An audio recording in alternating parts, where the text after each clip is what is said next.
第2部では2030年に向けた持続可能な開発のための教育 ESD について取り上げます。日本は2005年に開始された国連 ESD の10年の提唱国として長年取り組んできましたが、2020年からは国際的な実施枠組み持続可能な開発のための教育 SDGs 達成に向けてESD for 2030をドイツやケニアなどの立ち上げ国とともに推進していきます。この第2部のセッションは、その立ち上げ直前記念イベントとして行うものです。まずは、安西祐一郎日本ユネスコ国内委員会会長より、ご挨拶と SDGs 達成に向けた日本のユネスコ活動について発表していただきます。安西会長、よろしくお願いいたします。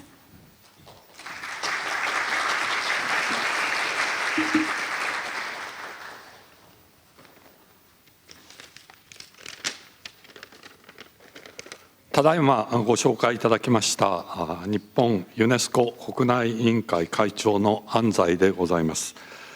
この度はジャンニーニユネスコ教育担当事務局長補をお招きいたしまして、2020年からの新たな国際枠組み ESD for 2030持続可能な開発のための教育 SDGs の達成に向けてのプレローンチセッションが開催されることを大変嬉しく存じております。日本は ESD の提唱国として2014年に ESD に関するユネスコ世界会議を日本で開催するなど、この分野でリードをしてまいりました。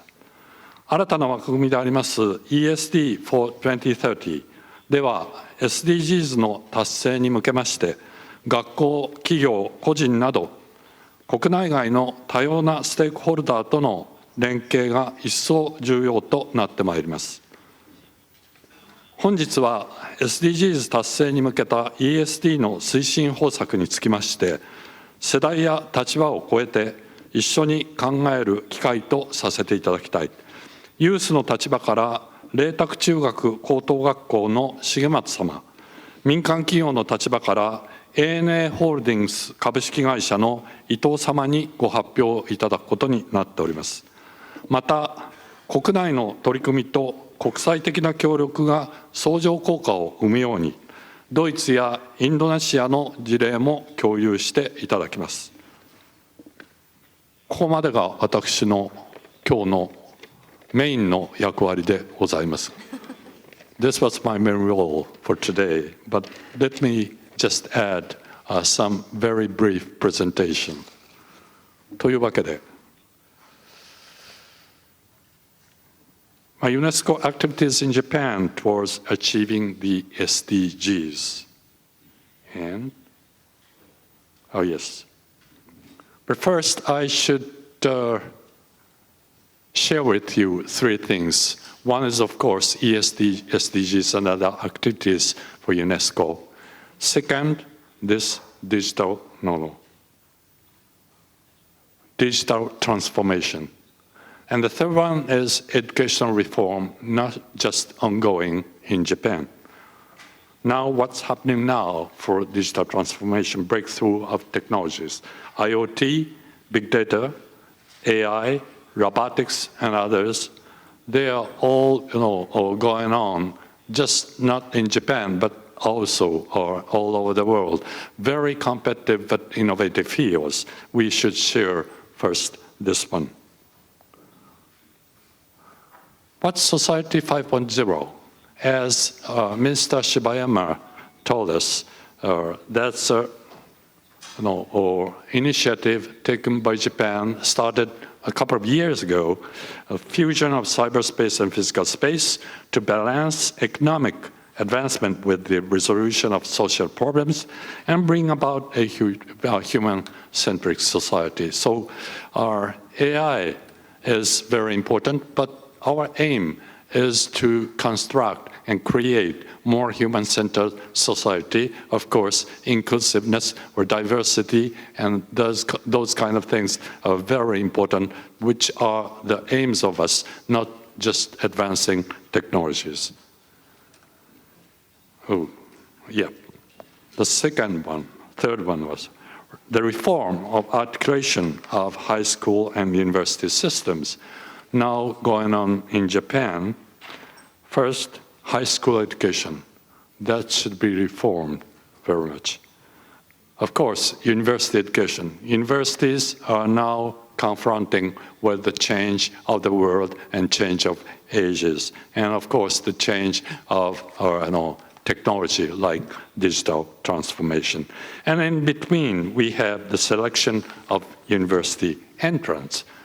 This is a sort of notorious culture or social system embedded in Japanese whole society, but we need to overcome this conflict of how we can overcome this hurdle of the selection of university entrance as that we should share.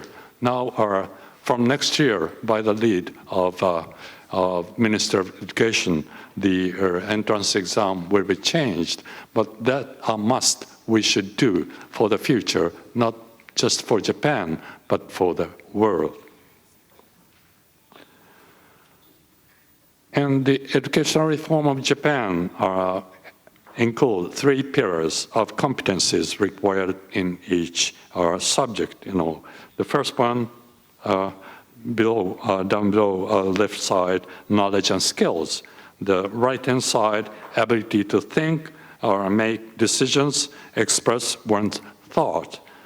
And the top, motivation to learn, including metacognitive skills, self-regulation, humanities, etc. So left-hand bottom are performance, right-hand bottom are competency, and the top, attitude, performance, competency, and attitude. Are 3, that triangled are 3 pillars are very important to accomplish all together. And then we have UNESCO activities. As was announced, the ESD was actually announced and persuaded by Japan. Then the UN or UNESCO decided to pursue and to promote the ESD movement. And took years, but now we are moving forward to SDGs. And in Japan, ESD is promoted at every stage of school education, from primary and secondary education to higher education. Okay. And I should share with you, many of you know well that the UNESCO Associated Schools Project Network, ASP.NET in Japan, had grown up like this. About 15 years ago, we had just less than 20 schools working for UNESCO project, but now exceed 1,100. So Japan can be proud that Japanese schools should be proud that they are leading the UNESCO activities, particularly ESD, and are leading those projects for the world. This is amazing, and they are very active, and teachers and students are very active to work on not just general UNESCO activities, but particularly for ESD and now for SDGs. And I should say something about the proposal of Japan's AI strategies now. I'm working as a chair of the AI Strategy Council of the Japanese government.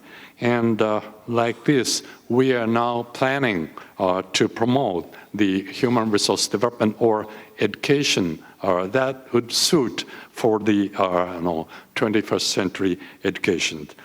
From the bottom, we would provide one PC tablet for each student, then deploy ICT experts for each high school. And we are now planning to have the official certification system ruled. And then recurrent education for workers, solution of actual problem for the local area, double measures, and then up there, AI schools for project-based learning and global opportunities for young researchers, of course. And so the pyramids are 1 million at the bottom for high school, and for college, 500,000 students at universities should acquire basic skills for IT, mathematics, and AI, and data science. And 250,000 are at the for university students, college students, with double measures and like that.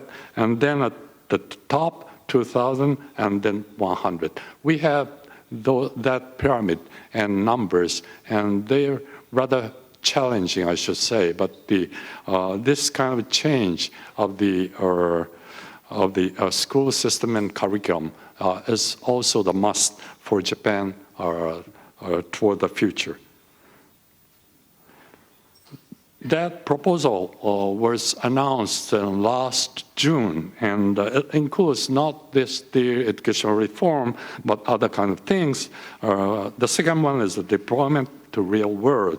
Japan is very strong for hardware technologies, and what we can do, what we can lead, the technology in the world is to combine, merge the hardware technology with AI or software kind of things. And that would lead to cyber-physical systems, and that would lead further to Society 5.0, and that would merge with the educational reform towards the future, including the ESDs and the SDGs. Okay, the third one is research and development, and we have 3 centers for research centers in various ministries for artificial intelligence and IT, and so we are enhancing this kind of advanced research and development. The fourth one is digitalization of government like this, and you can look at these. And this is the last slide. Based on that AI strategy of Japan, and also from the other side, from many plans and the policies. Now, Ministry of Education is planning towards the next generation schools with advanced technology. You can see this slide: next generation schools, remote control, high school, university, art creation, efficient school duties. The important thing I should say is that these technologies are especially for inclusiveness and diversity, to support that kind of things. And that's very important, not just for economic innovation, but with these technologies, we should include all the people, all the students, all the children with any birth or situations. We should include everyone learning in Japan and learning in the world with this kind of advanced technology-based next generation schools. And this may be the end of my story, but I should again like to share with you that the UNESCO is thrusting toward the future, towards the change of education, toward the 21st century education. But I think it's very important to aim at inclusiveness and diversity, or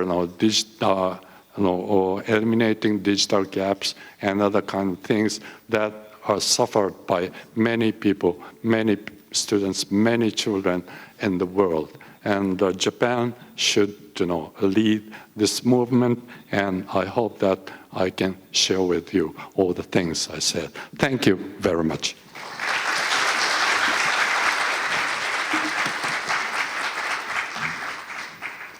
ANZAI 会長、ありがとうございました。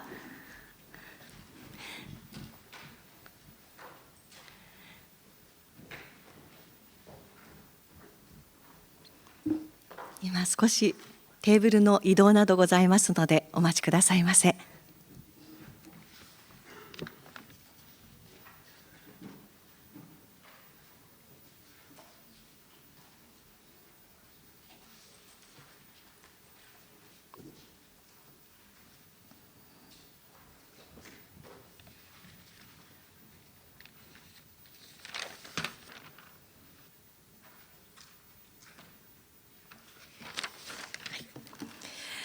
続いて、ステファニア・ジャンニーニユネスコ教育担当事務局長補より ESD を中心とする2030年の SDGs 達成に向けたユネスコの取り組みについて発表いただきます。ジャンニーニ事務局長補はユネスコの教育部門のトップでいらっしゃいます。それではジャンニーニ事務局長補、よろしくお願いします。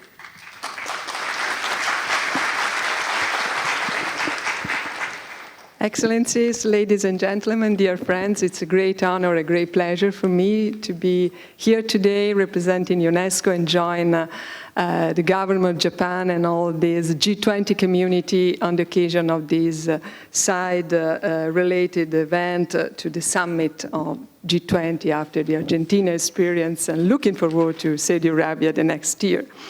And let me take the opportunity to warmly thank the government of Japan for discovering ESD, Education for Sustainable Development, a pioneer in this topic many years ago, and to support, strongly support, and leader, and be the leader at global level about this topic. And I heard this morning the very interesting discussion and presentations that, and also they told me that yesterday, unfortunately, I couldn't be here with you. You discussed a lot about this G20 momentum, which is something we can take from also the final declaration of the G20 leaders, which highlights the importance of lifelong learning perspective and women's empowerment for creating a virtuous cycle of growth, a new model of growth that we need in this world. And this level of political commitment, of political support is, in my view, the single most important factor for stepping up progress towards the implementation of the 2030 Agenda. 2030 Agenda, looking at that ambitious project from outside the UN family, is, I should say, the most powerful tool that the global international community had in its hands, because it's about building a better society based on sustainability. And through 70 different goals, where number 4 is about inclusive quality education for all, the intention we have, the mission we have, the ambition we have is to give a different future to the next generation and to ground our model of development and growth on sustainability. So it's a very ambitious project, we know. It's a big challenging, but I'm sure that also thanks to strong partnership, this morning Andrea Schleicher presented the OECD perspective. OECD is one of the main partners for UNESCO too, and I can mention other UN agencies which are strongly committed with governments to start from number 4, to goal number 4, which is education at the very core of this ambitious project for a better society. And the vision and the background of this 2030 Agenda and building the 10 targets of the Sustainable Development number 4 is basically a very simple one. It's the idea that education is, first of all, a human right, a public good, and a societal effort. And thanks to this vision, we can say that it carries catalytic impact across the whole development agenda. And after 5 years, from the adoption of the 2030 Agenda 2015, this is no longer a choice. This is no longer an aspiration. This is simply an obligation. This is something that we can consider as a mandatory mission for the survival of our species and the planet. Sustainable Development Goal is at the very core of this process, and it's no more, as it was in the last century, also looking at the very important project Education for All, which UNESCO led and which gave the opportunity to very many children in the world to have an access to primary school. Nowadays, is no more about quantity. It's about transformation. This is a key word that I heard many times also this morning. It's a crucial word. And it's about transformation in what and transformation in how our students today, our learners today, must be equipped with all values, knowledge, skills. They can give them the chance to drive the challenges and to face the challenges and to drive the change in the near future. And my task today, it's a bit challenging after the religious Japanese lunch, let me say, but I'll try my best. My task today is to demonstrate that education for sustainable development is really the crucial factor which can cross the target number 4 and the goal number 4 through all the targets, with a special reference to 4.7, which is about sustainability and global citizenship for all the next generation young people today. And quoting from the UN resolution, to ensure that all learners acquire the knowledge and skills needed to promote sustainable development. This is the mission that we have to share, and I'll try to see with you and to frame the new perspective that we are going to present in a few months as the new phase of ESD. And of course, to do that, we must also take a stark assessment of where we stand, of where we are. We had a fantastic opportunity to do that in July in New York during the HLPF, the High Level Political Forum, and through the steering committee of the SDG4, which is the international mechanism, thanks to my dear friend Professor Kaza Yoshida, which is my co-chair in the steering committee, we try to present some data coming from the UIS, the UNESCO Institute for Statistics, and other partners which are also sitting in this room today. The message is quite clear. It's a message of dramatic urgency, because we are not on track to achieve the SDG4 in a 10 years time, which is the roadmap from now to 2030, which is the deadline. And I can mention some of these numbers, which sometimes can say more than words. As UIS projection now show, on current trends, 220 million children will still be out of school in a 10 years time, in 2030. Only 60% will complete secondary education, and today, almost 60%, to be precise, 58% of children and adolescents don't achieve the minimum proficiency in the basic competencies like maths and primary, lower, secondary reading and writing competencies. And so it's a question of quantity, but it's still more a question of quality education. And also it's a question of financial gap. 1 in 4 countries today, all over the world, spend under the recommended 4% of GDP and 15% of their budget on education. This is something that we have to take into account to frame the new perspective and the new mission. And furthermore, we know that we are operating in a more and more fragile context.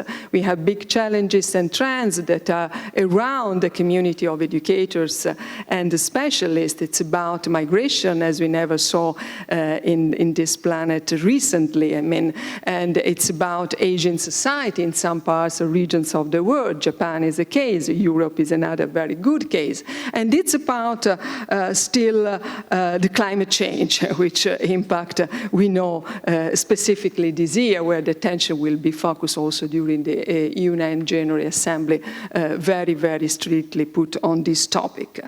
So these trends all carry the potential of further widening inequalities and human insecurity. And this is something that education has to respond to them, and even sometimes to preempt negative consequences, which are still possible, and there are potential outcomes of this new context and situation of this century. But to be really the main infrastructure for development, this is something that we believe, I think, education has to transform, first of all, itself, and has to transform the context, the environment. And I would like to discuss with you what is the transformative teaching and learning model, not only to include, but to deal with the challenges of our times. It's an approach which creates opportunity for learners to become active and responsible agents of positive change. Action and responsibility are 2 key words of the new phase of our common agenda. And this approach requires a change of perspectives, I think a change of paradigm, based on the following 3 main shifts that we put in the roadmap. First, a shift from an exclusive focus on acquisition of knowledge to an increased attention to raising up awareness and producing transformative engagement. From knowledge to awareness and engagement. This is the path that we have to provoke through teaching or learning in a different way. The second point, the second kind of shift, is moving towards a multidimensional practice of teaching and learning that draws on all 3 dimensions of learning that also this morning have been in some way evoked. The cognitive one for sure, the social and emotional one for sure, but this is also the third dimension I want to underline and highlight today, which is the behavioral one. Education for sustainable development is something which has to do with new kind of behaviors. And so behaviors is the new dimension that we have to include in our agenda. The third kind of shift of paradigm that is part of the new framework is finally moving from awareness, understanding of complexity, to action. I want to summarize like this. ESD, Education for Sustainable Development, together with global citizenship education, which is the other side of the coin. In some way, they are part of the same educational project, transformative project, are citizenship in action.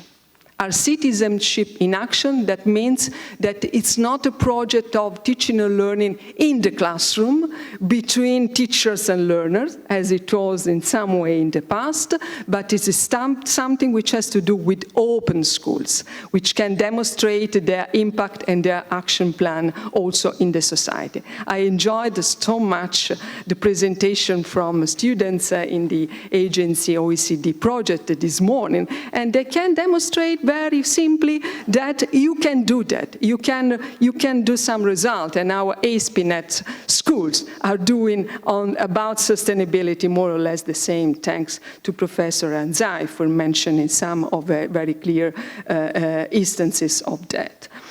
So that's what, to give you a concrete example of this kind of chain of values and actions, I think that we can frame and see the way we are addressing climate change as a collective responsibility. I want to mention our boss, the Secretary General of the UN, Antonio Guterres, who talked quite clearly of climate change as a battle of our lives.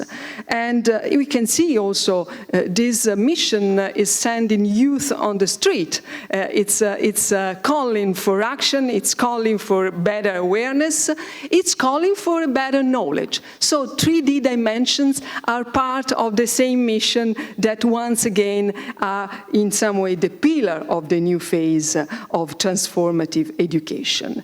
And let me say that we will not win this battle without education for sustainable development at the very core of curriculum change, of teachers training, of new methodologies and projects in school and for schools. And to give you very shortly, time passages so fast when they discuss about these complex and amazing issues, but just to give you the sense of which are the main pillar of ESD, in my view, in our view as UNESCO. Education for sustainable development is first of all about empowerment. Empowerment in the sense that it can take learners it can make learners to take informed decisions, to be responsible of environmental integrity, and to be aware of economic viability, and to fight and to work for a just society. And this means that can have an impact in their daily current life, but also mostly for the future.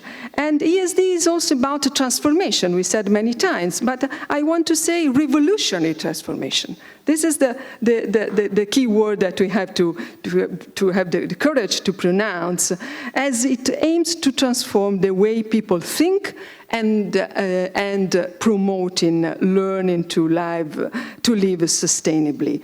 And this concretely, looking at the more technical issues for educators, teachers, and the specialists of education, that means integrating key sustainable development issues into teaching and learning in terms of participatory teaching and learning methodologies. This is a new frontier of the agenda that we have to establish together, and encouraging team cooperation, team building, and collaboration, starting from the work we are doing in the class.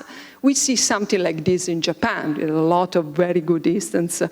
I mentioned once again the HASP networks, but also in other cases that we also had the opportunity to see this morning. And then, in some way, what we concretely mean when we say that the practice, not only the theory and the framework, but the practice of education for sustainability is the most transformative action that we can introduce in the curriculum of this century. And now it's time to put ESD in a perspective.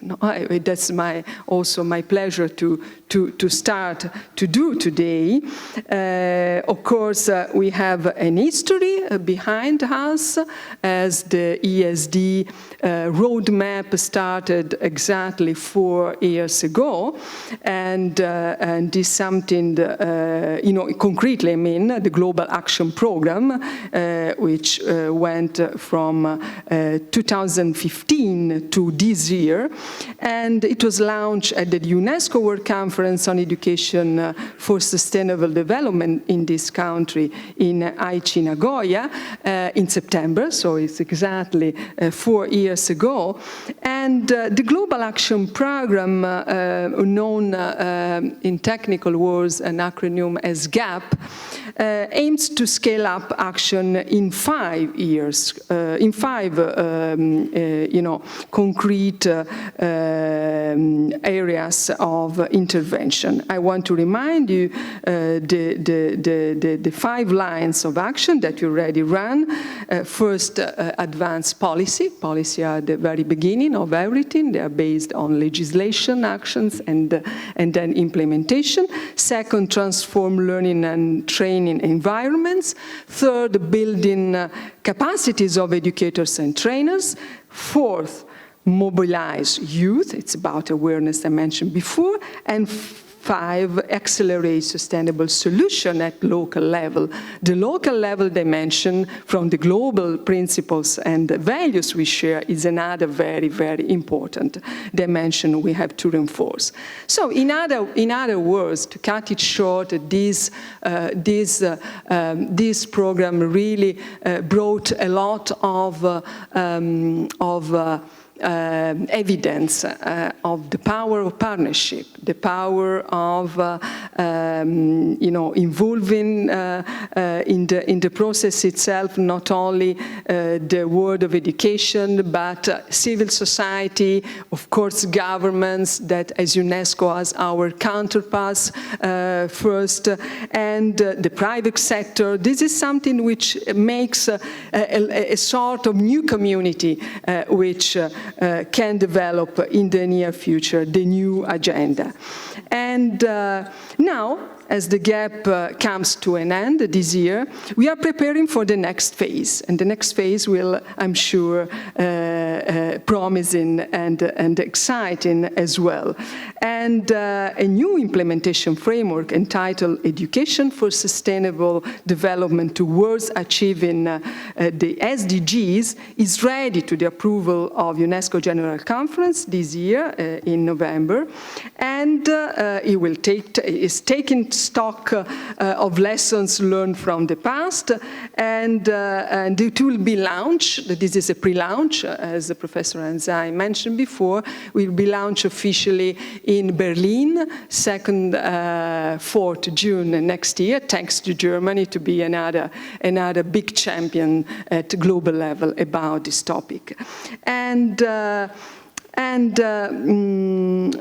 I mean, DSD in some way has to cover the full decade that separates us from the achievements of 2030. And it has to be a decade of commitment, I should say of dreams, first of all. We discussed yesterday the National Commission, the importance of dreams. And Andreas Leicher reminded us that the dreams today must be still on our table. I think I do agree with this. And so dreams, because looking at a better society through education is something like a big dream. But together with dream, we need ambition, we need commitment, and we need action. And the new framework places a lot of emphasis on the transformative dimension of education, and it calls for more profound and challenging changes in learning contents, in teaching and learning practices, in the relation, let me say, this is a very important point in my view, between education, educators, and society. The link between education and society must be stressed more and more, and open schools must be at the very center of each on every single community. And to implement this new framework that we'll present in detail in Germany next year, I want to say simply that each member state will be invited to establish a nationwide multi-stakeholder initiative. That means that includes activities endorsed by the government to address the 5 priorities I mentioned before, and to give a sense of national and local implementation. So the 3 levels now will be more and more the global one, the national one, and the local one. And this is quite important because it's about our daily life, as I said at the very beginning of my presentation. And the bottom line of this strategy is very simple and clear in my view. All ESD activities can contribute crucially, critically, to the achievement of the SDGs, of the 2030 agenda as a whole. This is the real powerful key factor we have in our hands as international community, as G20 governments, which are taking the heavy responsibility to run the process and to go ahead. And the ESD can also enhance understanding of sustainable development through the lens of education, which is something very important and something which doesn't look only to the current context, but looking at the future. So to conclude, Madam Chair, I see education for sustainable development as one of the most promising and exciting channels for change and for transformative education in the near future. It promotes a new chain of values, and it introduces a new integrated approach to education based on the transformative principles that I mentioned before, from knowledge to awareness, from awareness to action. It's also a very ambitious project, as the 2030 Agenda as a whole is, we know, and then it requires, I should say, courage, persistence, and determination. And this is something that we cannot write in a law. This is something that we can breathe with ourselves in our daily life, in our profession. And I think that I want to really warmly thank first Japan, second Germany, Argentina, Saudi Arabia, all the G20 group and all member states and all the community which is so well represented today here for sharing this dream, this ambition, and the opportunity to move to action. Thanks a lot for your attention. ジャンニーニ事務局長補ありがとうございました。ジャンニーニ事務局長補ありがとうございました。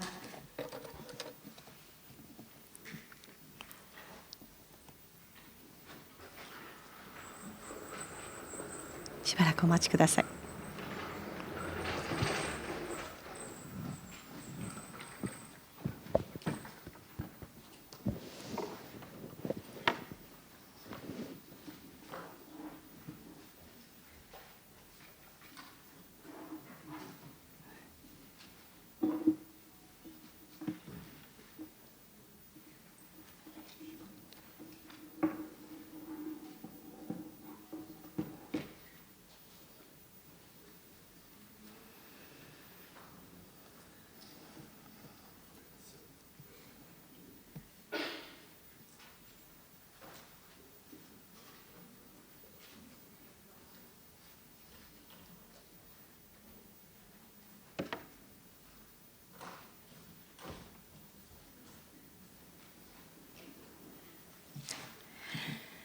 今日まで行政、企業、NPO など多様な主体が参画し ESD を推進してきましたが ESD for 2030ではより広範な SDGs コミュニティとのパートナーシップを開発し包括的なネットワークを構築することが目標とされています。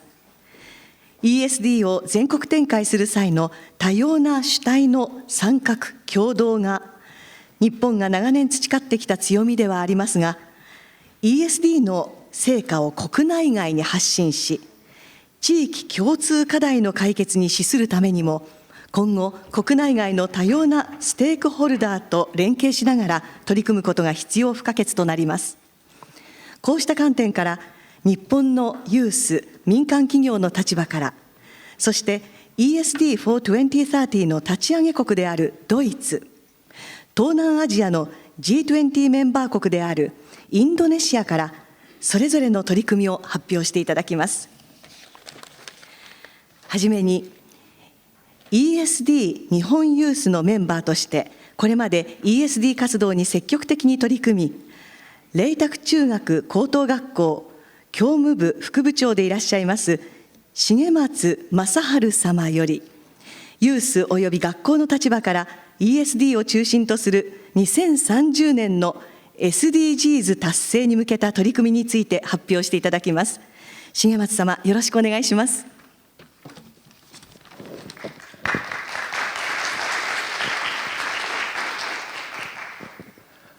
Good afternoon, everyone. My name is Masaharu Shigematsu. And as you can see, I'm injured. I tore my Achilles tendon 2 weeks ago while I was playing badminton with my students. So I got the surgery, and then now I'm okay. But so sorry for the mix, for preparing for my desk and tears. And well, this is a place you can laugh at me, but. So today I'm going to talk about the contribution to achieve the SDGs through the education. And to start off, I have to say that my school, Reitaku Junior and Senior High School, is not the super global high school or super science high school, not the pilot school. We are just at school. And I want to talk about how one school is trying to contribute to achieve the SDGs through education. And also the platform of the ESD Youth Japan. So briefly, I'm going to talk about myself. I'm an English teacher in a private junior and senior high school in Kashiwa, Chiba Prefecture, which is about an hour from here. And then I was born in Kashiwa too, but then I went to Oita Prefecture, which is about 2 hours by airplane. Because they have so many international students, and then working with the international students and spending time with them and taking hot springs sometimes. I learned that the difference is so much fascinating and really interesting and fun, and it's my strength. So I'm trying to teach my students too that it's good to be different and it's fun, and yeah. Something like that. And I also, as a teacher career, once I graduated from my university, I once worked at a company, but then I quit in a year. And then now I feel like, I want to teach. So I decided to go to a university correspondence course. And then while working at the same time, I took the teaching license and came back to school. So it took more than, 3 or 4 years. So my student and parents or the teachers think that I'm a bit strange. And then I'm taking it positively. Again, I'm not really an expert of anything. So if you're talking about the plastic problems of the ocean, for example, if you can do like an experiment of why the plastic is causing problems, or if you can have the discussion of how the plastic, which is once really useful and convenient, is causing the problem in the world right now, those are really good teaching lessons, I guess. But then these are not what I'm doing at my school. Just like this SDG goal number 17, partnership for the goals, I think if my students realize that there is a big world outside school, and then try to collaborate with the NGOs or NPOs, corporate or government, and try to solve the problem with the power of those organizations, I think that will be a great idea. And that really widened the students' perspectives and possibility. So I'm going to talk about those collaborative projects that I'm doing at my school and what happens next. So as a UNESCO associated school, as mentioned already, our school had been doing like going to a forest and study about the nature or thinking about international relationships. But a few years ago, I became in charge of this UNESCO associated school, and then I decided to do some extracurricular charity programs because I thought that it's something fun to do outside the curricular activities. And I also decided to collaborate with at least one or two organizations when we do some charity projects, not only just collecting money from the students or parents and then donate that to the organization. So these are things that we did. We did the food bank activities to help the hunger and the food loss. We also did the cloth donation through clothing company, and we also had the old book donation through a company again to help the situation of the damaged area by heavy rain in South part of Japan. And the reason why I did this outside of the curricular activity is because I really want the students to treasure the feeling of, I want to do it, like that passion. And I also want the students to learn that it's really fun to work on something with the people who share the same passion. And also that their action is meaningful and that they can change the world. And because of these ideas, I decided to do the press release, like asking the press companies, like newspaper companies, to talk about our activities. And luckily, one company called Asahi Newspaper came to our school and they made an article about a book donation project. And this is the huge thing, because as a teacher, whatever I said to my students, I'm just a teacher. And then they think all the activities happening at school is just school activity. But because of this article, just one article changed the idea of the students. They thought like, oh, we are changing the world. We are impacting the society. They really realized that. And then after this moment, they realized their possibility of doing something that they want to do is actually possible, and they have that power to change the world. So some students came up to me and said like, hey, I learned about the lemonade stand to help the cancer research. I want to try that too. So we asked the school to do it, and the school said, okay. So we collected more than 100,000 yen. And some students said, hey, we want to continue book donation and cloth collecting. And so things are changing a little bit from this point.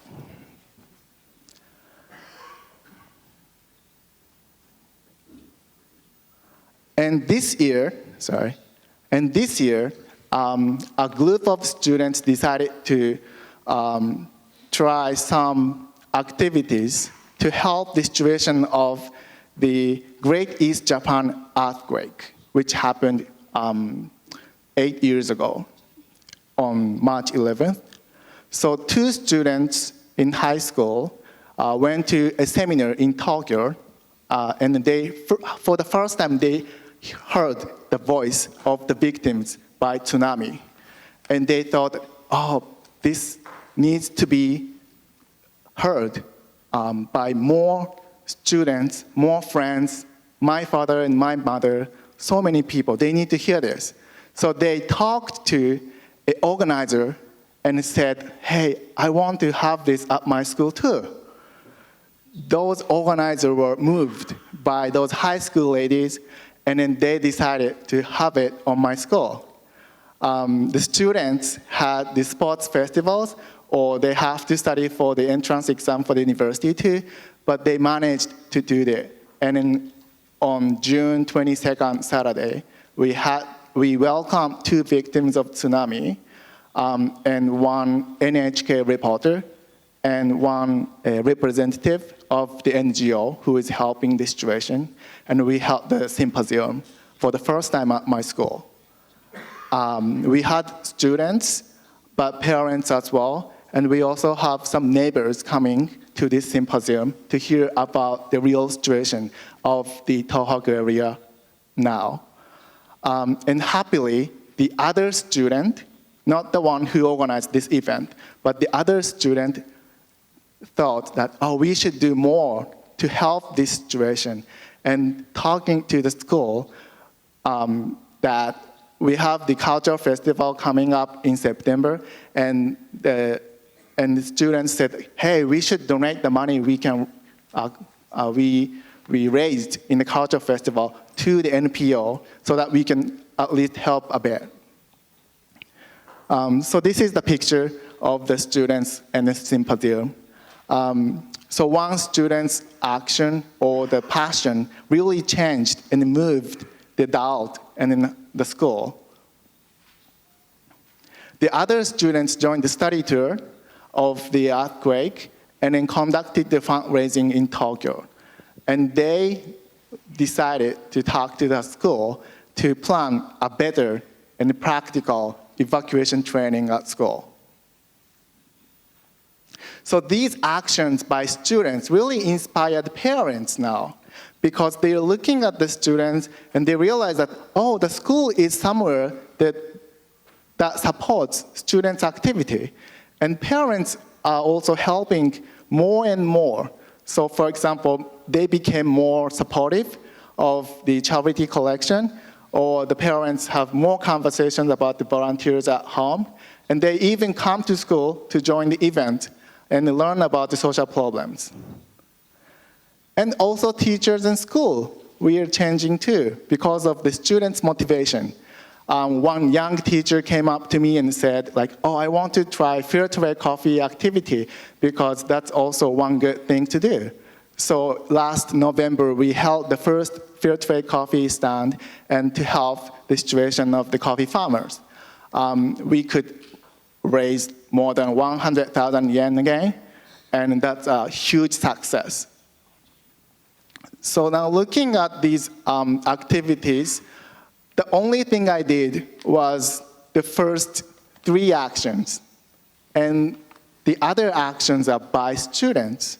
So I learned that students are really, really capable of doing many things, and the teachers, I only just pushed a bit. And now students are doing it, and the students, by seeing that student, the other students, our parents, teachers are motivated.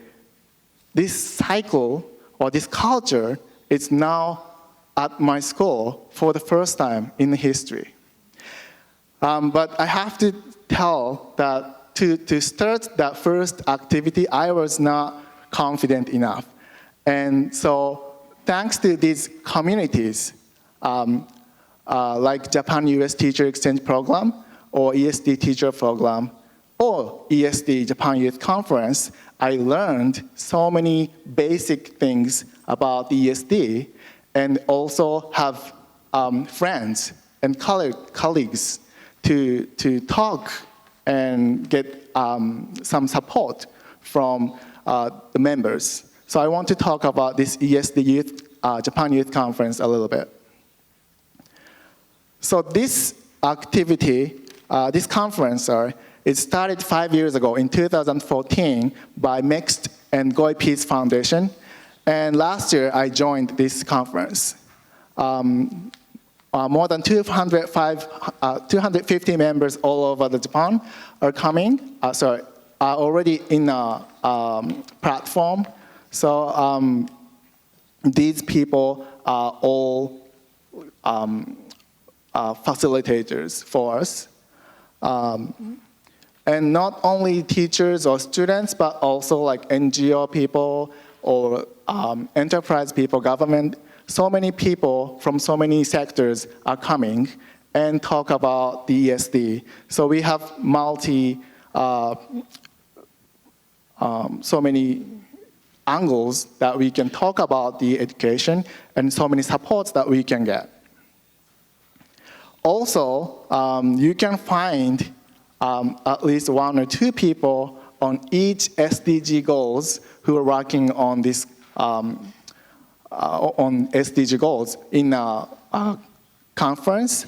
So, for example, in my case, I get the help from my member on the Fair Trade Coffee workshop, and I also copied one of the members' activity and then tried that in my school. And I also get my students to join the workshop by the member. And the member actually came to my school to join the seminar held at my school too. So this community really helped me to not only to have a confidence in myself, but also to achieve the things that I'm doing at school. And this first push really gave my students a passion and possibility. And that passion gave the other people more passion and activity. So this cycle is here now, and it's so little right now, but I'm sure that this little activity or little cycle will change the world in the future because they are so young. They are only 15 or 12 years old. My school is from 12 to 18 years old. So, and they know it's fun to change the world, and they are so capable.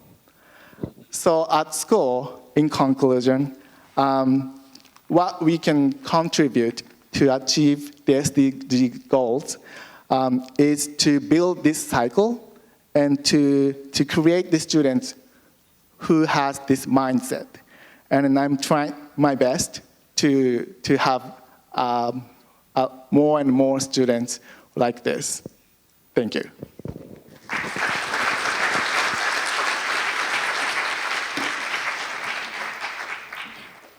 重松様、どうもありがとうございました。どうぞお大事になさってください。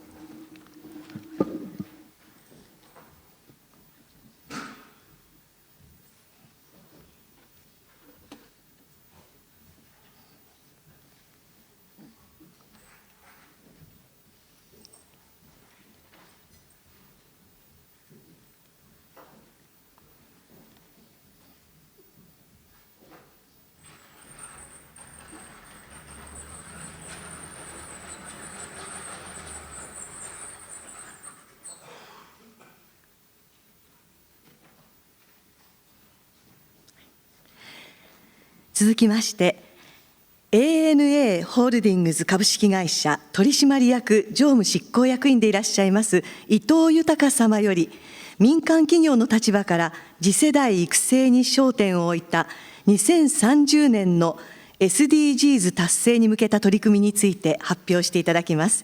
伊藤様、よろしくお願いします。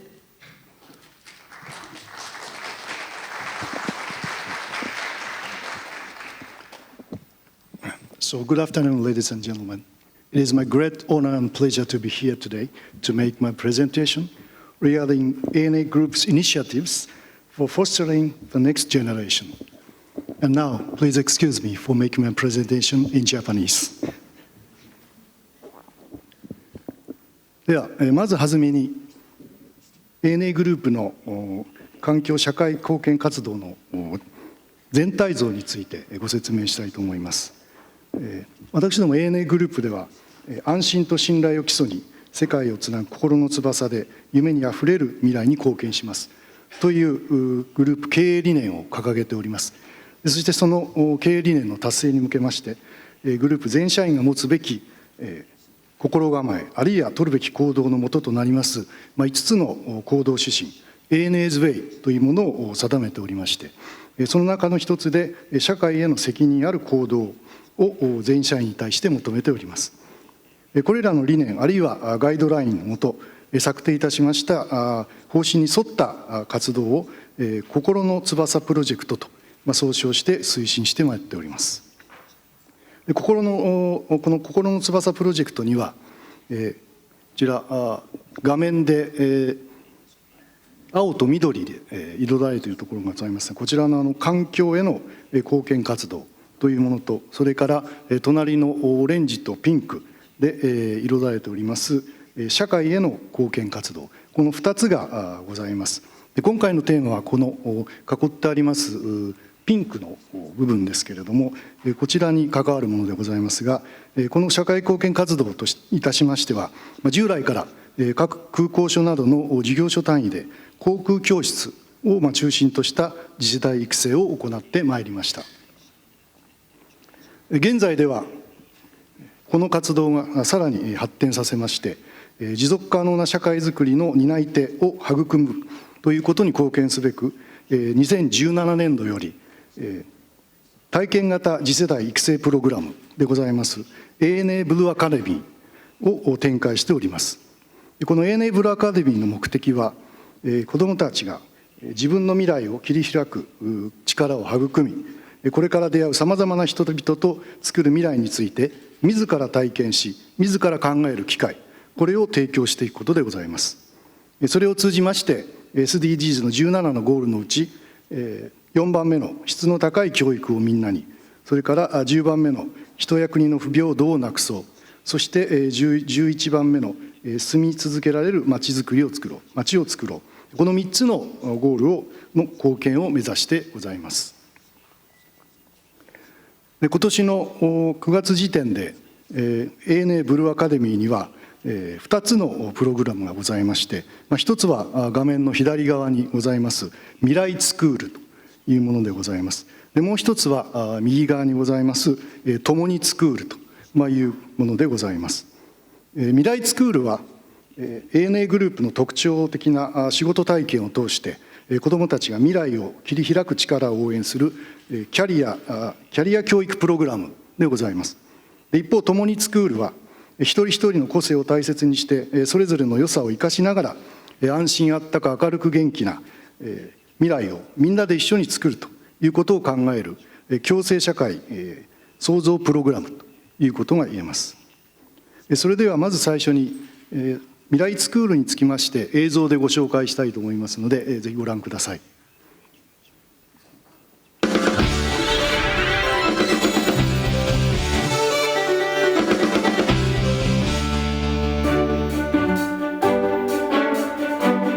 安全で快適な空の旅を支える ANA グループ ANA グループの仕事の魅力を紹介する航空教室その名も ANA ブルーアカデミー未来スクール2017年10月次世代育成を目的としてこの取り組みを始めました。小学校5、6年生を対象としたキャリア教育プログラム講師を務めるのは全員現役の ANA グループの社員パイロットやキャビンアテンダント整備士グランドスタッフグランドハンドリングスタッフが体験やワークを通じて子どもたちに夢と未来を届けます。子どもの可能性っていうのは無限に広がっていると思うんですよね。ちょっとでも興味があるのであればぜひ自分の思っている世界に行ってもらいたいなっていう気持ちで職業意識を身につけてもらいたいなと思っています。仕事してみたいな働いてみたいなっていう気持ちが今後芽生えてくれればいいなっていうのととにかく明るく元気に今後未来に向かって前進していただく一つの糧になればいいなと思っております。未来スクールを通して子どもたちにどんなことを考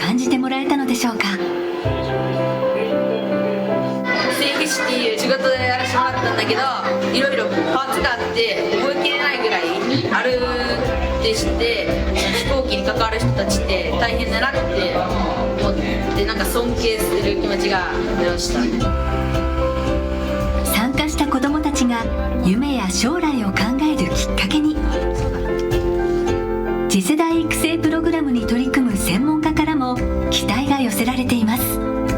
ANA さんの経連2年にもある夢にあふれる未来というのをぜひ子どもたちに感じさせていただけたらと思っています。子どもたちのその未来を作っていこうという学ぶ意欲につながっていくんじゃないかと思うんですね。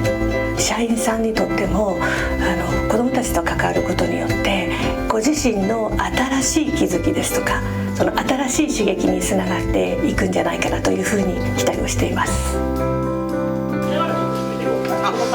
こうして教育機関とともに次世代を担う子どもたちへの教育を支援することで、地球規模で解決すべき17項目の目標 SDGs にも貢献していきます。 ANA グループはこれからも世界をつなぐ心の翼で夢にあふれる未来づくりをサポートしていきます。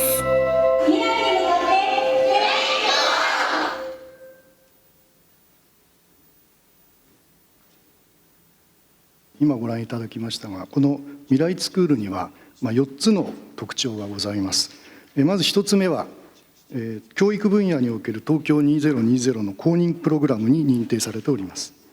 2つ目は、将来を描く時期を迎えるであろう小学校5、6年生を対象にしたキャリア教育の出前授業であるという点でございます。そして3つ目ですが、今ご覧いただきましたように、パイロット、キャビンアテンダント、整備士、グランドスタッフ、グランドハンドリングスタッフという、5つの職種での、ANA の現役のグループ社員が、実際に講師を務めまして、実際にフロントラインで使用しているツールも使ったリアルな仕事体験ワークを実施することでございます。児童はそれぞれこの5つの職種に応じた5つのクラスに分かれて体験をいたします。またプログラムの中では空港や機内で行うユニバーサルなサービスについても学ぶ機会を設けております。来年東京オリンピック・パラリンピックの際にはたくさんの外国の方々が東京を起点に日本を訪れることだと思います。その時にこのプログラムを学んだ子どもたちがこれから出会うさまざまな方々やお手伝いの必要な方々に対してそっと手を差し伸べてみよう、そんな気持ちに少しでもなってもらいたいという気持ちを込めてございます。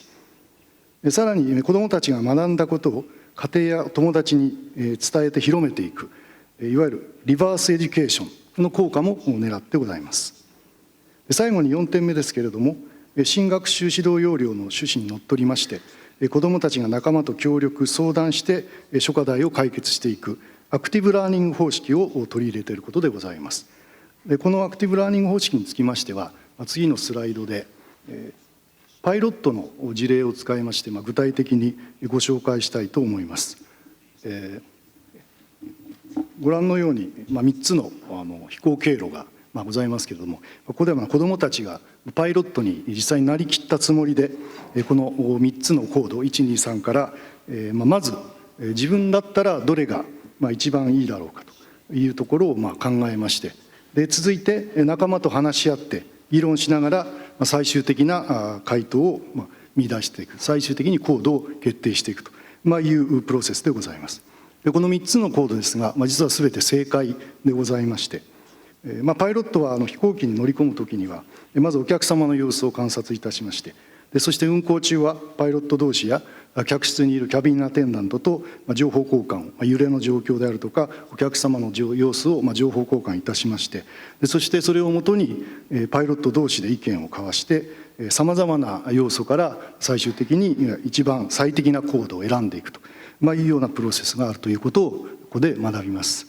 でご覧のように一番上の高度を高くすれば当然揺れは少ないんですけれども実際飛行時間が長くなりますので到着時間は遅くなると。で反対に高度を低くすれば3番のように高度を低くすれば到着時間は早くなりますけれども雲の中を飛ぶことによって揺れが多くなると。このようにそれぞれのメリットデメリットを念頭に置きながらさまざまなお客様のニーズを勘案してどういう理由で何を根拠にその高度に決めたのかということを子どもたちが仲間と相談しながら考える力というものを引き出すことがこのアクティブラーニングの狙いということでございます。次に未来スクールの実績と成果についてご報告します。まず実績ですが、2017年の10月から始めまして1年半をかけて47都道府県のすべてで小学校の総合的な学習の時間を使いまして授業の一環として約4000人の児童に実施いたしました。それから成果ですけれども、毎回教員や児童それから講師役を務めた社員にアンケートを行っておりまして、その結果次の成果があったということが確認されております。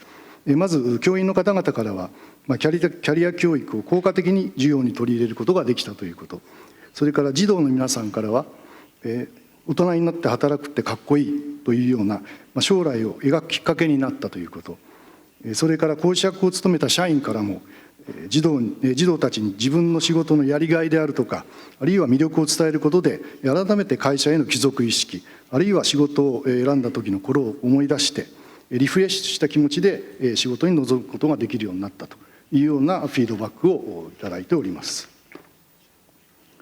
続きましてもう一つの取り組みであります共にスクールについてご紹介いたします。共にスクールは東京2020大会のオフィシャルエアラインパートナーとしまして健常者も障害のある方々も全ての人が分け隔てなく過ごせる社会である共生社会を実現すると共生社会の実現に貢献することを目的としまして日本ブラインドサッカー協会様と連携して開発したプログラムでございます。特徴としては3つございましてこれもまた未来スクール同様に東京2020公認プログラムとして認定されております。それから2つ目、日本ブラインドサッカー協会様による体験型ダイバーシティ教育プログラムであるということでございます。ブラインドサッカー体験を通じて障害への理解を深めます。また声を出すこと、あるいは相手の立場を考えることの有効性を体感いたします。そしてコミュニケーションの大切さを学びます。そして一人一人の個性を大切にしてそれぞれの良さを生かしながら安心あったか明るく元気な未来をみんなで一緒に作ることを考える体験型教育プログラムでございます。最後に3つ目に親子で体験してみんなで考えるプログラムであるということです。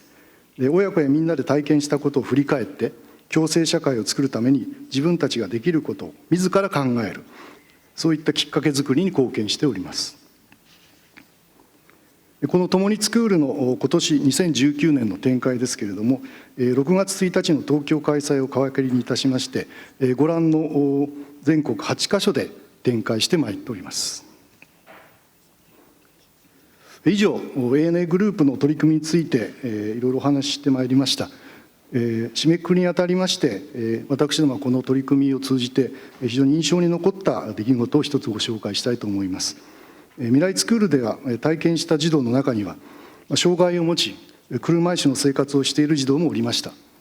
その児童のアンケートには将来は電車の運転手になりたいというふうに書かれてございました。今の社会ではなかなか難しいかもしれませんがせっかく子どもたちが自らの意思で描いた将来への思いでございますのでそれをぜひ大切にしてその実現に向けての課題については今度は我々各企業がそしてそこで働く人々が次々と解決しどの子どもも同じように未来を描ける社会にしていかなければならない。そしてこの子が将来大人になる頃には何の支障もなく電車の運転手あるいはパイロットといった職業にチャレンジできるような社会、そんな社会を作っていかなければならないということを強く考えさせられた事案でございました。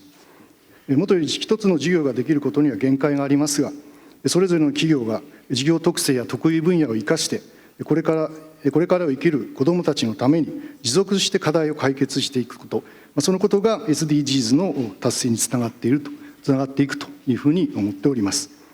最後になりますが ANA ブルーアカデミーの活動を通しまして持続可能な社会の担い手である子どもたちを育むのは教育現場だけではなく我々企業についてもそれぞれの特性を生かして学校での学びを社会につなげていくことができるということを実感しております。ANA グループはこれからも世界をつなぐ航路の翼で持続可能な社会づくりの担い手を育成することに貢献してまいりたいと思っております。So that's all for my presentation. Thank you very much for your kind attention.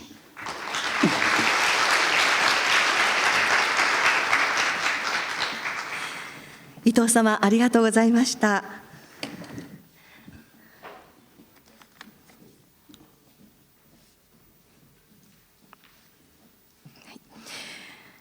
続いて G20 メンバー国より ESD の取り組みにも熱心なドイツおよびインドネシアからそれぞれの国における取り組みについて発表していただきます。はじめにカトリン・ハンケンドイツ連邦教育研究省 ESD 学習地域課長、よろしくお願いします。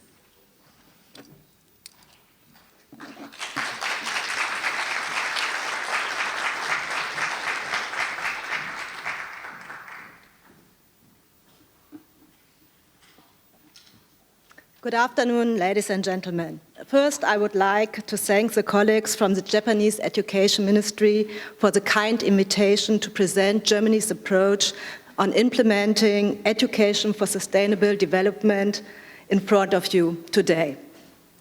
Also, I'd like to express my sincere gratitude for organizing this education-related G20 event. So far, the discussions have been extremely enriching, and I will take a lot of new insights back home to me to Berlin. My presentation today consists of 4 parts. First, I will briefly outline the ESD structures we have set up in Germany. I will secondly speak about the implementation of the National Action Plan on ESD.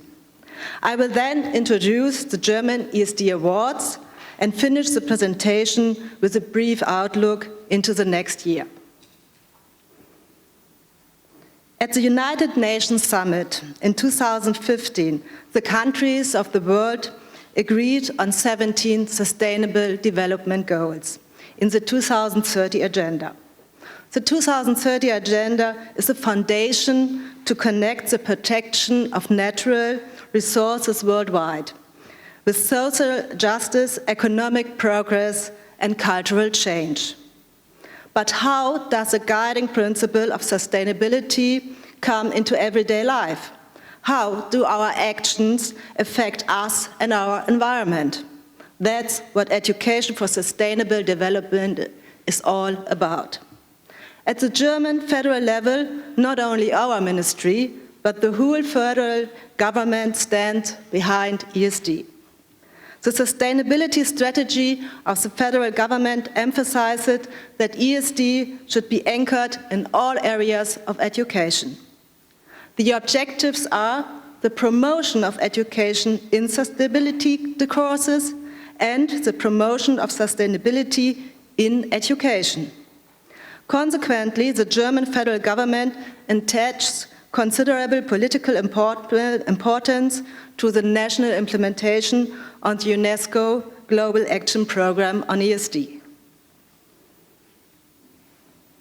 Already during the UN Decade on ESD, thousands of people in Germany have set up diverse successful projects. However, they were quite detached from the rest of the education community, which is highly complex in Germany, with 16 states being in charge of education. At the end of the decade, therefore, we realized that ESD must be anchored more structurally in the education system, that we need to develop ESD further from project to structure. In 2015, we did just that with our joint agenda process. At the beginning, we were asking ourselves the questions, how can we succeed in bringing together all relevant actors in a structured process? Will we be able to agree on a common action plan? That we need, that was new, and certainly it was an experiment.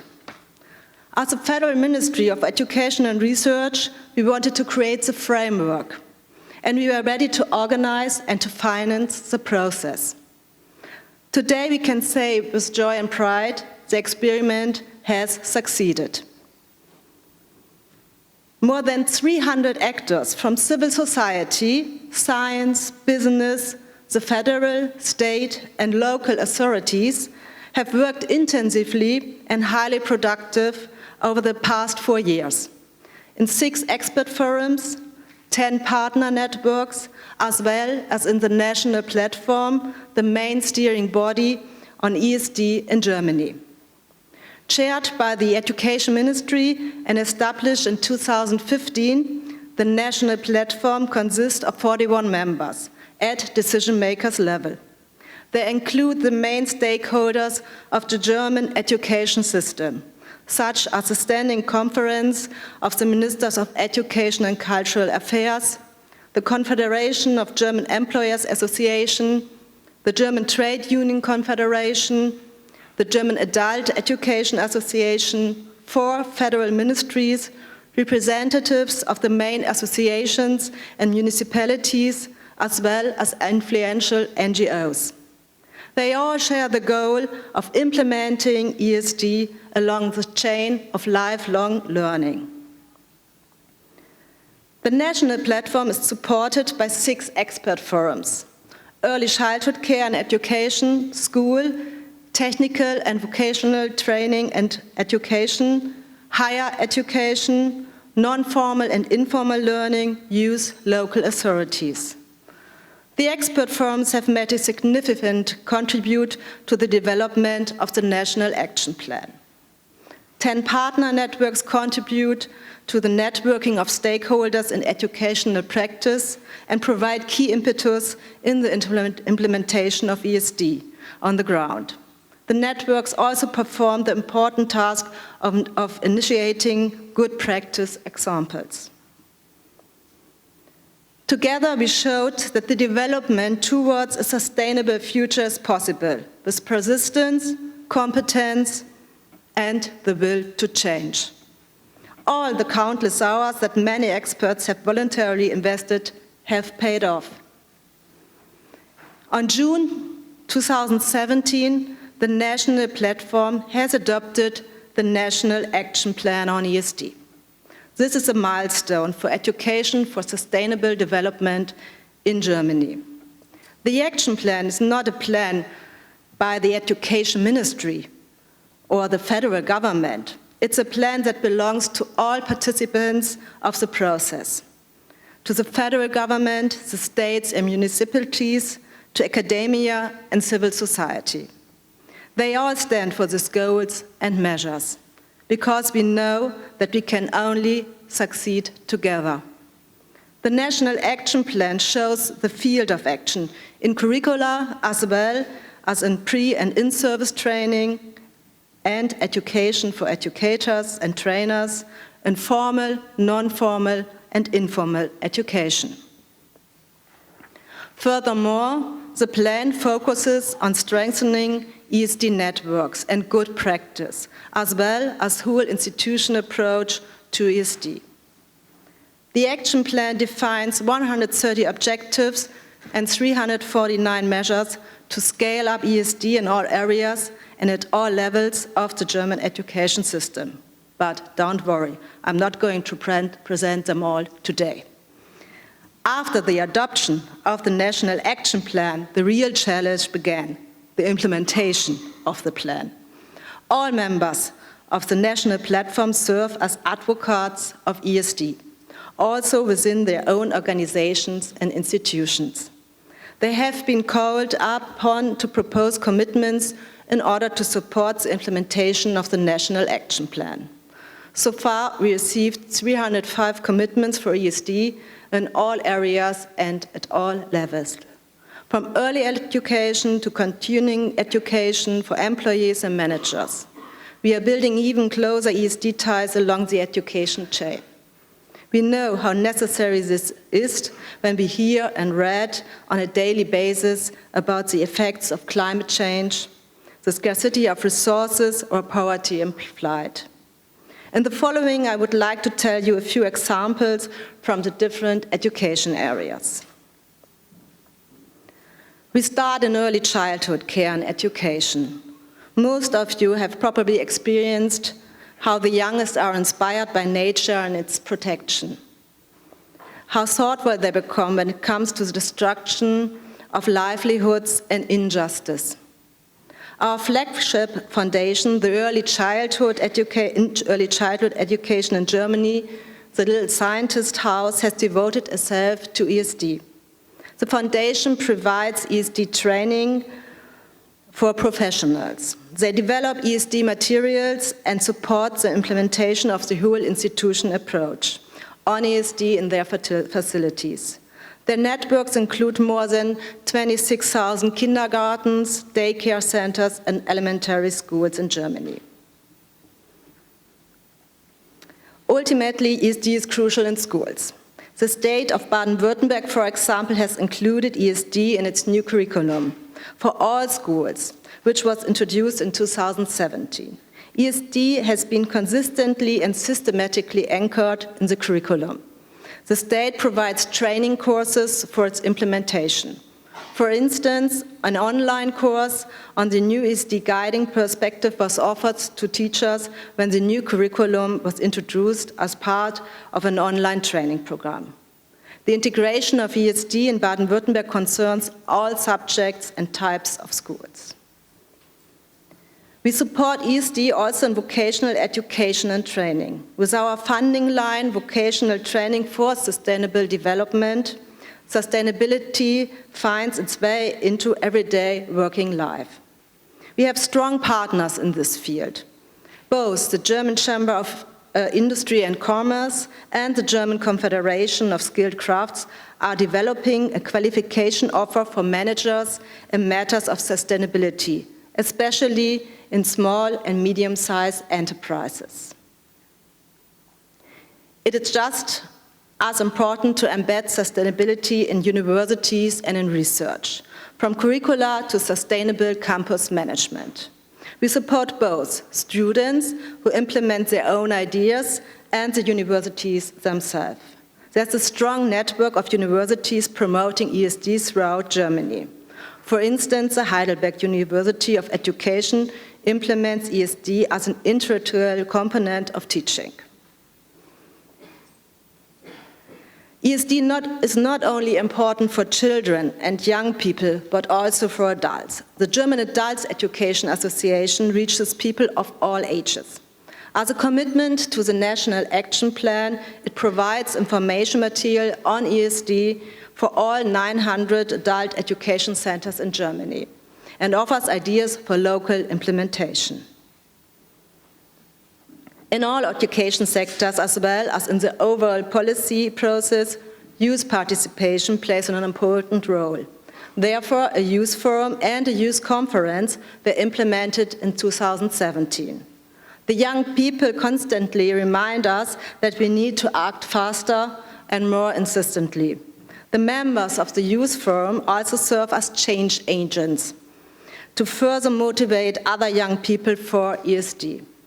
They are represented in the national platform and in the expert forums. They have their own budget to implement ESD projects, and they organize ESD conferences for young people. The transformation for sustainable development will only succeed if sustainability is established and implemented at local level. Numerous local authorities already show the way. In order to be able to support them even better and appeal to ESD newcomers in the future, the Education Ministry will fund an ESD competence agency for municipalities. Its aim is to anchor ESD along the education chain at the municipal level, from early childhood education, schools, vocational training, and higher education, to non-formal and informal learning. Municipalities will be provided with the skill to implement holistic education management with a focus on ESD. The agency will prepare materials on ESD implementations in local communities and provide case-specific guidance and advice from municipal staff on the integration of ESD into their local educational landscape. With all this action on the ground, it's fundamental to assess and monitor the impact and outcome of ESD initiatives and programs.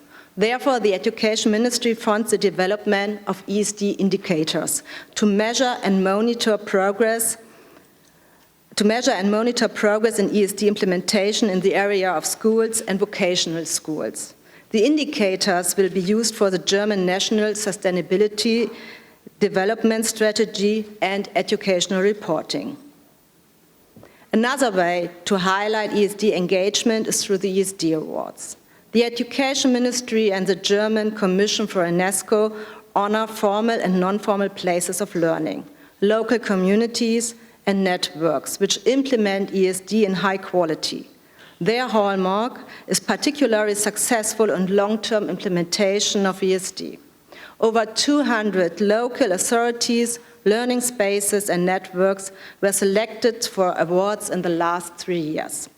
The award winners make an outstanding contribution in implementing the United Nations Agenda 2030 and ESD in Germany. In light of the end of the Global Action Programme in 2019, we are working on an evaluation covering the implementation of the National Action Plan and the previous process.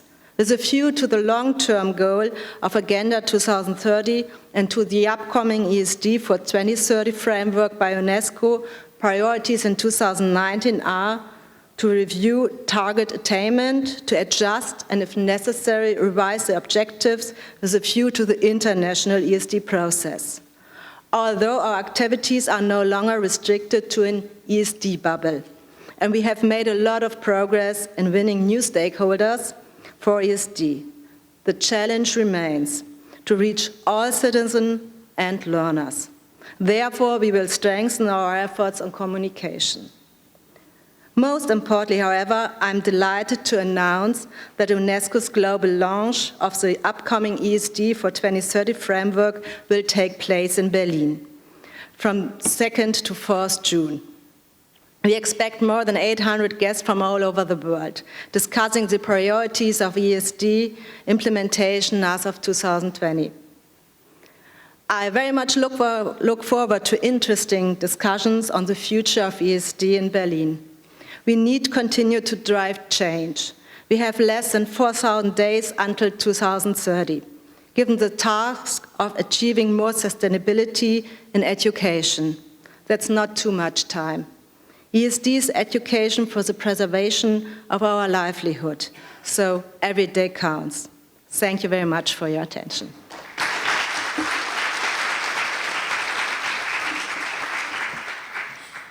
ハンケン課長、どうもありがとうございました。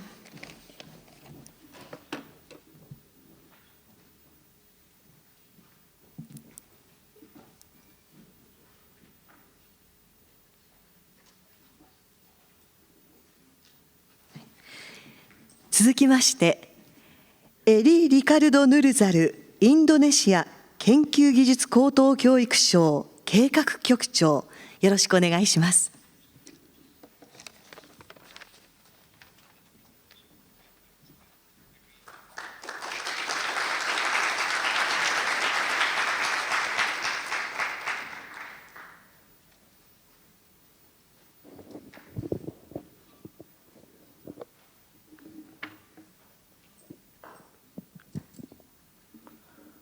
Honorable speakers, distinguished participants, ladies and gentlemen, a very good afternoon to all of you. My name is Ricardo Nurzal. I am head of Planning Bureau, Ministry of Research, Technology and Higher Education. Today, my presentation will be in 4 parts. First, Indonesia economic potential. Second, Indonesia education system. Third, the challenge of human resources development in Indonesia. Lastly, SDG, target and higher education policies. Okay, so let's start to talk about Indonesia economic potential. As you know, Indonesia is the biggest country in Asia. We have 2,065 million people and 17,500 islands. that makes Indonesia the largest economy in this region and responsible for 1/3 of the bloc total GDP. McKinsey Global Institute has predicted in 2012 that Indonesia will become 7th largest economic giant in the world in 2030. In 2017, the PricewaterhouseCoopers reveals the similar result, saying that Indonesia will become the 4th largest economic giant in the world 2030. Ministry of Research, Technology, and Higher Education plays an important role to make it come true. The ministry has to have a contribution to achieve that, especially in the area of development for science, technology, and human resources. For this purpose, a breakthrough has been made by the Indonesian government in 2014. The Directorate General of Higher Education was combined with the former Ministry of Research Technology to become Ministry of Research, Technology, and Higher Education. The ministry has a vision which is to achieve support national competitiveness through creation of quality higher education combined with science, technology, and innovation capability. To achieve this vision, ministry has implemented 2 important missions. First, improve access, relevancy, and quality of higher education to produce qualified human resources in Indonesia. And the second, improve innovation and science and technology capability to add value to the economy. Second, I would like to talk about Indonesia education system. In my country, formal education starts from early childhood education, then elementary school, followed junior and senior high school and higher education. Early childhood education to high education to high school is handled by Ministry of Education and Culture, while higher education is a responsibility of Ministry of Research, Technology, and Higher Education. In Indonesia, people have to get education for 12 years. It is a mandatory program from the government. Talking about higher education in Indonesia, we have 4,670 higher education institutions with 27,779 majors. In Indonesia, our government has a very high commitment to education. We allocate education funds at least 20% of the state income and expenditure budget each year.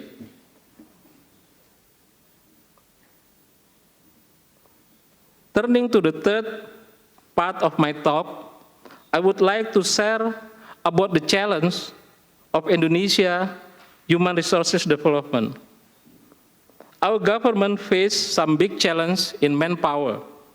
The manpower in Indonesia is still dominated by elementary school graduate, followed by senior high school, junior high school, and higher education institution graduate. Besides that, we have a problem of unemployment for higher education institutions. So we improve higher education institutions to achieve economic growth by encouraging graduates who are able to create jobs through entrepreneurship to overcome structural unemployment.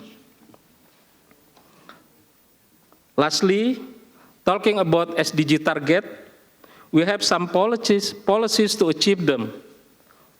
For equal access to affordable and qualified higher education, our policy is to increase access. In this case, we have 2 strategies which are enhancing availability and improving affordability. To enhance affordability, we add measures or study programs and infrastructure, enhance blended learning and online course, so that we provide much more capacity for Indonesia people to enter the university. Another strategy improving affordability is by giving scholarship for needy people with good academic capability. And we give cheaper tuition fee, especially in public university.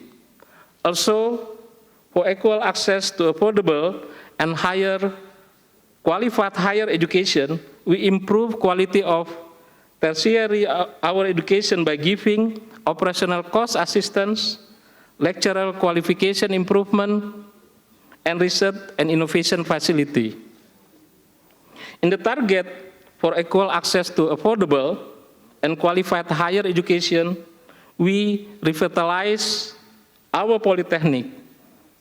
We have some programs such as curricular adjustment to industrial needs, 50 lecturers from industry and 50 lecturers from polytechnic.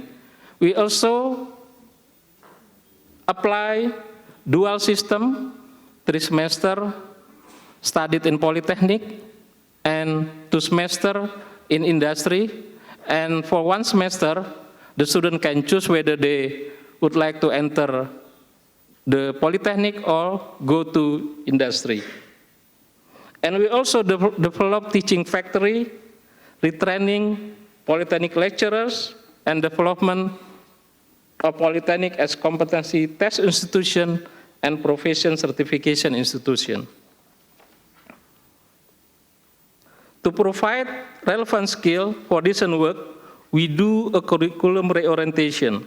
We add some competencies in the curriculum such as data literacy, that is the ability to read, to analyze, to use big data in the digital world.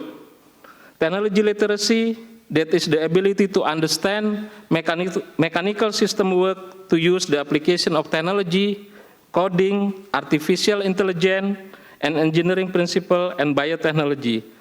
And human literacy, such as humanities, communication, creativity, and entrepreneurial and cultural agility. We are also concerned to eliminate gender disparities in education and ensure equal access to all levels of education and vocational training for the vulnerable. Our policy is to give access for all women and men in higher education. Another policy is to give equal access for the vulnerable.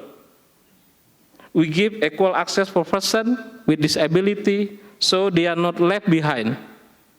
We give special education for students with special needs by improving the quality of education services by building infrastructure, giving scholarship, giving services for students with special needs, developing the competency of lecturers, developing learning innovation, and so on.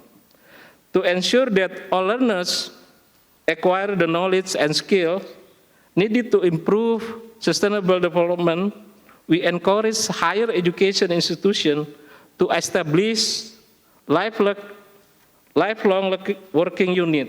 For this initiative, we apply multi-entry, multi-exit for people who study in polytechnic. If a student takes a 4-year diploma program, he or she can leave after completing a 2-year study period and obtain a graduation certification for later work, and later the student can re-enter the program to continue their diploma studies. Also, the implementation is carried out in teaching, training, higher education, academic, higher education institution through non-formal education. To expand the number of scholarships available to developing countries, we give scholarship for a developing country cooperation. The scholarships are given for foreign students from developing countries to study postgraduate, master, S16 higher education in Indonesia. The participants are from African countries, Middle East countries, and Asian countries. This scholarship is a form of the commitment of government of Indonesia to contribute in developing human resources capacity in developing countries. And it is also an effort to encourage the internationalization of Indonesia higher education by increasing the number of foreign students studying at Indonesia higher education institution. And we are also concerned to increase the supply of qualified teachers. We do a revitalization of teacher training higher education institution. To do this, we create a teacher education standard. We make a good recruitment for qualified teachers, improve curriculum, give adequate infrastructure, strengthen adequate human resources, reinforce collaboratory, and strengthen the quality management system. For your information, Indonesia has developed SDG Center at various universities in Indonesia. One example, SDG Center at Pajajaran University, in collaboration with UNICEF, Ministry of Education and Culture, is collecting the data on action taken by the Indonesian government on the goals and target of SDG. So in summary, we in Ministry of Research, Technology and Higher Education and other institutions in Indonesia, such as Ministry of Planning and Development, Ministry of Finance, Ministry of Industry, Ministry of Manpower, fully support SDG target. That's all what I can share with you. Thank you very much for your kind attention. Arigato gozaimasu.